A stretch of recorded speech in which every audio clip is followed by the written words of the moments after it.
Imagine living in a world that does not know of war, murder, or prejudice. Imagine living in a world that everyone is looked at as an equal, no matter their race or the religious beliefs they hold. Imagine a world that the term hate does not exist because the whole world is filled with love. Sounds great, right? Unfortunately, we all know this is a well-dreamed utopia that will never come to reality because our world will always be divided. For example, the United States of America has always been considered the greatest nation in the world. Our founding fathers engraved their names in history by writing the Declaration of Independence. Life, liberty, and the pursuit of happiness was supposed to be every American's God-given right. But as history tells us, even our great nation was not above ignoring human rights. From the time that Christopher Columbus accidentally landed on the east coast of Northern America in 1492, there has been controversy concerning human rights. The Pilgrims were supposedly peaceful with their newfound friends, the Native Americans. The holiday Thanksgiving that we celebrate every year originated from the Pilgrims and the Native Americans united as one and breaking bread together. As many of us know, this shaky friendship did not last.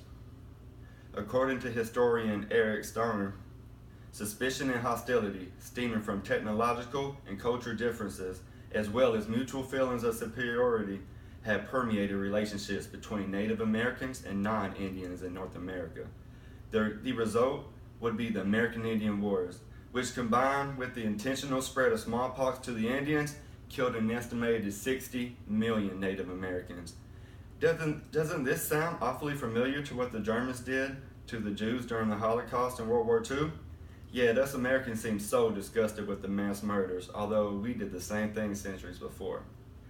Now let's fast forward to the year 1619, when Americans were being put on ships and sent to America as slaves.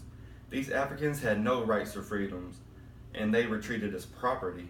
When the cotton gin was invented in 1793, there was increased demand for slaves, and they were treated more horrible than the slaves before them.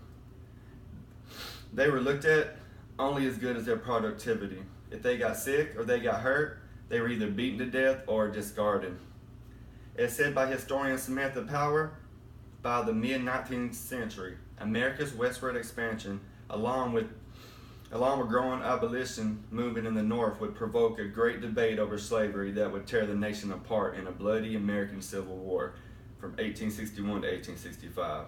Though the Union victory freed almost 4 million slaves, the legacy of slavery continued to influence American history and the movement. In today's society, we now have the Black Lives Matter movement, along with the Black Panthers that still fight for equal human rights for African Americans. Now, let's go to the year 1942, following the Japanese bombing on Pearl Harbor. The United States Army was instructed to gather up every Japanese person living in America, and they were sent to prisoner of war style camps or detainment camps. The ironic part about this was that some of the families had been living in America for several decades and were natural citizens by that point. There were even Japanese men fighting in our military to protect the freedoms that they were supposedly supposed to get. Throughout American history, many races have had their human rights violated, or worse, their lives have been taken from them. The events that took place all throughout our country's past have shaped our present-day society to be outspoken about human rights. These beliefs range from abortion, stem cell research, racial violence, and even religion tolerance. We must remember that we cannot change the past. All we can do is learn from it. Holding the past against any group of people will only generate hate, and that hate turns to violence, which results in the violation of human rights. Everyone deserves to be treated with respect, and with that said, I still believe that American dream that our founding fathers established. I believe one day we will all look past our differences and live in a country in peace as a united country. Now, if you look behind me, I have some examples of our past. Right here, you see a picture of many Native Americans slaughtered from the Pilgrims that came over. And they even made billboards and signs mocking the Native Americans, selling them and taking their land like they're just property, heads severed and all. Another example of the war. And then if you go down to the right, here's a sample of a slave's back, because as I read on it, he couldn't work no more, so they beat his back. Then you go down here, you see the chains. They were just treated as pets. Down here, you can see the living arrangement. All that whole family live in that small little shed. And now this bottom row, you see the Japanese, how the U.S. Army came and they took this family to send them to these style camps, which if you look at the picture right here on the right, that's more of the style right there, more tents and fancy buildings were somewhere in there. And if you zoom in the small picture, that's the only one I could find.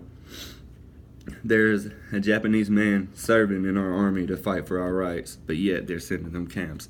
And that's the living. Look at them living conditions, how nasty, and no windows, and they're just shoving that room with nothing except 2 little beds. Well, thank you.